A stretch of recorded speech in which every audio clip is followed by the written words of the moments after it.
Mr. I have a question too. Go ahead.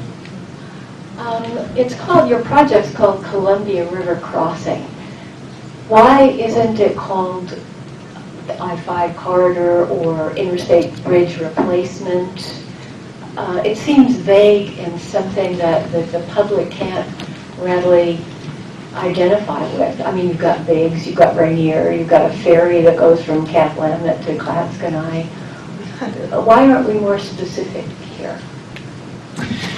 Well, first of all, we're not presuming that we are actually replacing the current interstate bridges. What we heard from the I-5 strategic plan is that we need to expand capacity across the river. And in the strategic plan, there are a number of conceptual drawings for how that could be done, only one of which physically replaces the current Interstate 5 bridges and replaces them completely with a new facility. The other concepts that the strategic plan put forward actually recycle the current facilities. One of those bridges was built in 1917 and is on the National Register. The other one was built in 1958, and in 3 years it will be old enough to qualify for the National Register. And we have already heard from some people in the community that these are historic resources that they don't want to see torn out, that they want to see preserved. So I think as we move forward into this process, we will be defining the project. Now, initially we did have the I-5 Columbia River Crossing as the project name. At some point we thought that that sounded redundant, and so we just went to Columbia River Crossing. And we can revisit it if you think that we're confusing people. But I think as we roll this out, I think people will clearly understand what it is that we're grappling with and the issues that we're going to try to address.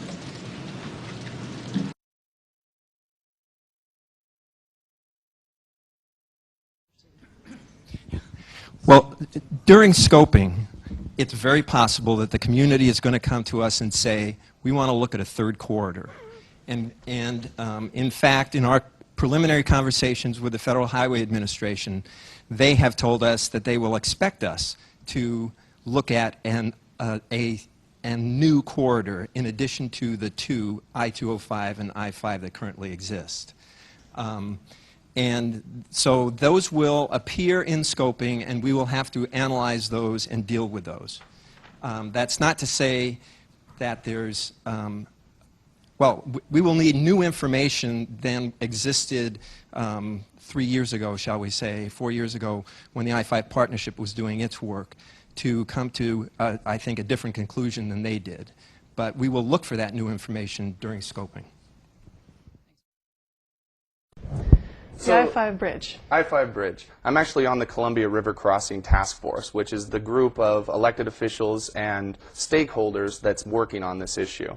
One of the things that I did have a concern with early on was that the idea of a 10-lane superstructure that would replace our existing bridge, that it was becoming the most popular solution amongst the transportation planners. So I actually put ideas out there. I wrote a letter to the editor in each one of the papers probably 4 or 5 months ago, maybe even 6 months ago now, about an alternative solution that does do a third bridge option. And the idea that I'm looking at, and it's just an idea for discussion, I want to make sure that there is a discussion. I don't claim to have the exact answer, but I'm only one person. So I want all of us to be talking about a correct solution. But the idea I put forward was actually doing short trips and enhanced freight mobility on a third bridge that would replace the existing rail bridge that has the swing arm that's really hard for barges to maneuver between that and the existing I-5 bridge. I see no reason to replace an I-5 bridge that is structurally sound, but we do need capacity going across the river. It won't solve the whole issue because we do have Delta Park, we do have the split of I-5, I-405, but if we can take some of the local trips off of the highways, and we've seen that about 35% of the trips going across that bridge either start or end within a mile or mile and a half of the bridge, of the I-5 bridge. If we can take those local trips off onto another pathway and take truck traffic and rail traffic on a different corridor to actually connect ports, I think that we do get something that would be cheaper, quicker, more effective, and not cost us the billions of dollars.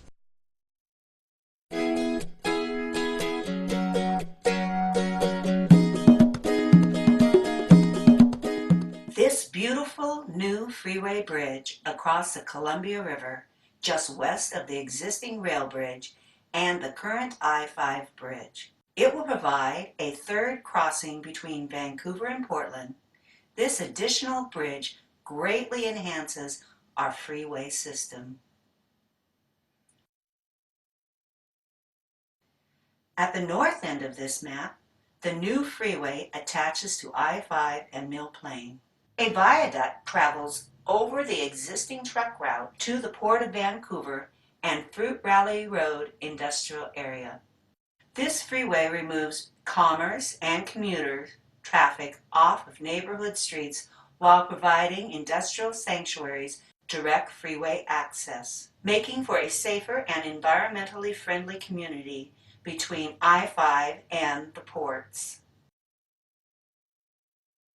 The third bridge corridor is a 6-lane freeway, 2 center-managed lanes for buses and emergency vehicles, that also includes bike, pedestrian, and heavy rail. The goal of this new corridor is to provide direct freeway access in Vancouver and Portland to I-5, creating a bypass similar to I-405. This bypass will remove traffic from I-5 freeways and adjacent neighborhoods. The alignment goes south from the Port of Vancouver across Hayden Island, mostly bare and vacant publicly owned land, providing a second bridge to the island, with no new construction on I-5 and no negative impacts on commercial, retail, and residential neighborhoods. The freeway can access Marine Drive and runs parallel to North Portland Road going around Smith and Bybee Lake, providing access to Rivergate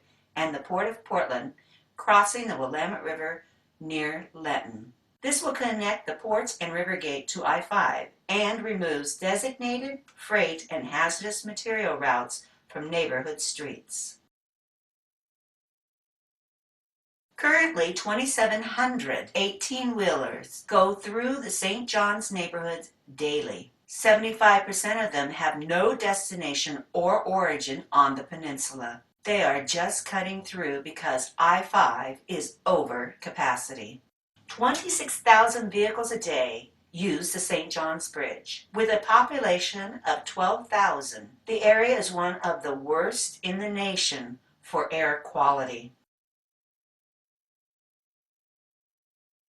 This freeway creates a new I-5 bypass connecting at Mill Plain in the north and I-5 and I-405 junction in the south.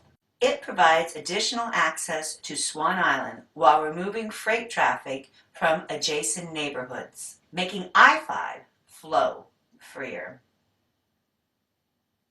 This freeway connects the ports and major industrial areas on one continuous corridor, significantly improving north and south, east and west movement of goods and services, helping air quality and increasing safety, attracting jobs, and retaining businesses. This project is focused on saving millions of dollars and is supported by the public.